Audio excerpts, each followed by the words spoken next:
আসসালামু আলাইকুম। আমি রিফাত রশিদ বৈষম্য বিরোধী ছাত্র আন্দোলনের পক্ষ থেকে বলছি। একটা কথা স্পষ্ট করে বলে দিতে চাই, এই খুনি সরকারের সাথে আর কোনো আলোচনা না। এই খুনি সরকারের সাথে আর কোনো আলোচনা না, আর কোনো বসা না, আর কোনো মীমাংসা না, আর কিচ্ছু হবে না।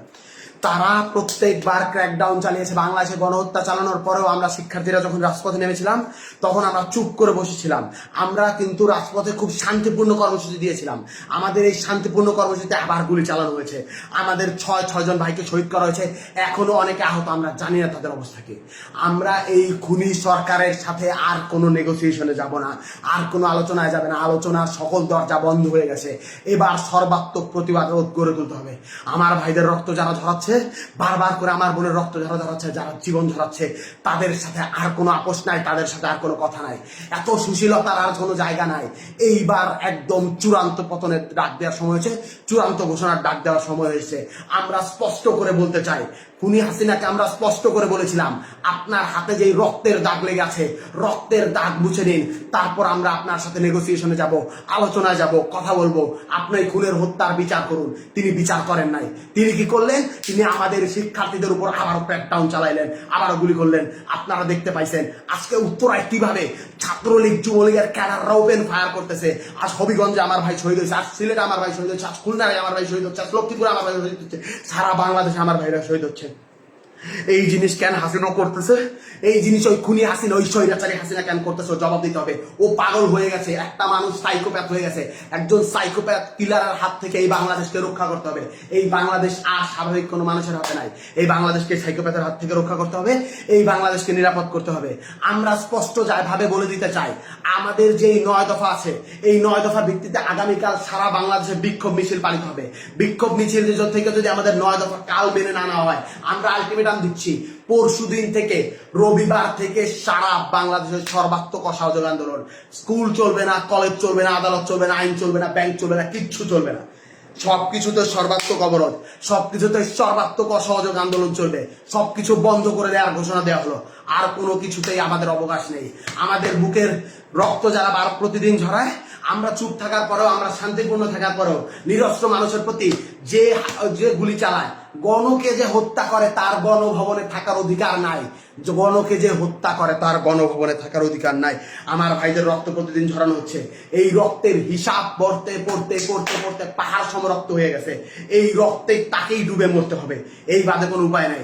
আমি স্পষ্ট করে বলতে চাই, আপনারা এই 9 দফায় ভিতরে, 9 দফার দাবিতে আগামীকাল বিক্ষোভ কর্মসূচি পালন করুন। সারা বাংলাদেশের প্রতিটি জনতা রাস্তায় নেমে আসুন। আপনার ঘরের সামনে, আপনার বাড়ির সামনে প্রতিটি অলি গলিতে দুর্গ গড়ে তুলুন। বাংলাদেশের প্রতিটি ঘর একটা দুর্গ হয়ে উঠবে। এই 9 দফা যদি মেনে না নেওয়া হয়, পরদিন থেকে আমরা বলতে চাই, আমরা স্পষ্ট করে বলতে চাই, পরদিন থেকে সর্বাত্মক অসহযোগ আন্দোলন। এই সরকারকে কেউ সাহায্য করবে না, কেউ সাহায্য করবে না, কেউ সাহায্য করবে না। গোটা বাংলার ছাত্র জনতা, গোটা বাংলার কৃষক জনতা, গোটা বাংলার শ্রমিক জনতা একত্র হয়ে গেছে। এই সরকারকে কেউ সাহায্য করবে না। কেউ ব্যাংকে টাকা দিবেন না, কেউ কিচ্ছু করবে না, কেউ কোনো লেনদেন করবে না, অফিসে আদালতে যাবেন না। এই সরকারের সব থেকে বড়, এই দেশের সব থেকে বড় যে 2টা খুঁটি, একটা হলো গার্মেন্টস প্রতিষ্ঠান, আরেকটা হলো রেমিটেন্স। প্রবাসী ভাইদেরকে বলতেছি, একটা টাকা বৈধ চ্যানেলে রেমিটেন্স পাঠাবেন না। বিকাশ নগদে টাকা পাঠালো, সেটাও কিন্তু বৈধ চ্যানেলে হয়, সেটা রেমিটেন্স সরকারের যোগ হয়। বিকাশ নগদেও কেউ টাকা পাঠাবেন না। আমরা বলতে চাই, গার্মেন্টস শ্রমিকদেরকে বলতে চাই, আমি আশুলিয়ার ছেলে, আমার রক্তে, আমার খুনে, আমার প্রতিটি জায়গায় জায়গায় গার্মেন্টস শ্রমিকদের ছাপ, রক্ত, ঘামের পয়সা লেগে আছে। আপনাদেরকে আমি বলতে চাই, আপনারা কেউ আর গার্মেন্টসে যাবেন না। আপনাদের কেউ আর গার্মেন্টসে যাবে না। গার্মেন্টসে যারা যায়, আমার মা, আমার বোন, আমার মা বোনদেরকে বলতেছি, আমার ভাইদেরকে বলতেছি, আপনারা কেউ গার্মেন্টস কারখানায় যাবেন না। আমার ভাইদেরকে শহীদ করা হচ্ছে, এর স্পষ্ট বিহিত না হওয়া পর্যন্ত, এর বিচার না হওয়া পর্যন্ত আপনারা কোথাও গার্মেন্টসে যাবেন না। রিজিকের মালিক আল্লাহ। আল্লাহ বাঁচাইলে আমরা খাবো, আল্লাহ না বাঁচাইলে আমরা মরে যাবো। আপনারা রিজিকের ভয়ে আর কেউ ওই স্বৈরাচারের তাবেদারি করবেন না। আপনারা কেউ একটা রোববার থেকে যদি আমাদের দাবি মেনে না নেওয়া হয়, তাহলে কোনো গার্মেন্টস শ্রমিকে, কল কারখানা সবকিছু বন্ধ ঘোষণা করা হলো। আমরা স্পষ্ট করে বলতে চাই, কিছুক্ষণের মধ্যেই বৈষম্য বিরোধী ছাত্র আন্দোলনের পক্ষ থেকে অফিসিয়ালি প্রেস রিলিজ দেওয়া হবে। আমরা বলতে চাই, এই 9 দফা যদি আগামীকালকে মেনে না নেওয়া হয়, যেই অসহযোগ আন্দোলন হবে, সেই অসহযোগ আন্দোলনের পরিণতি কি সেইটা আপনি স্পষ্ট বুঝতে পারতেছেন। ইন্টারনেট বন্ধ করে দেওয়া হতে পারে, সবকিছু বন্ধ করে দেওয়া হতে পারে। এই ভিডিওর পর আমি কতক্ষণ বাঁচবো আমি জানি না। লা ইলাহা ইল্লাল্লাহু মুহাম্মাদুর রাসূলুল্লাহ বলে এই কালেমা পড়ে আমি যাচ্ছি। আমি যদি মরে যাই ভয় নেই, বাংলার প্রতিটি মানুষ যারা বেঁচে আছেন তারাই নেতৃত্ব দিবেন, তারাই চালিয়ে দিবেন। এই কালেমা পড়ে নেওয়ার পর আমার আর ভয় নেই। আল্লাহর কাছে আমরা বলতে চাই, আল্লাহ এই জালিমের তুমি পতন করো, এই জালিমের তুমি বিচার করো। আপনারা প্রত্যেকটি ধর্ম আছে, মসজিদে, মন্দিরে, পেগোড়ায়, গির্জায়, সকলের যে স্রষ্টা আছে তাদের কাছে আপনার হাত তুলুন, আওয়াজ তুলুন, বলুন এই জালিমের থেকে আপনারা পতন চান। আমরা আর কিছু বলবো না।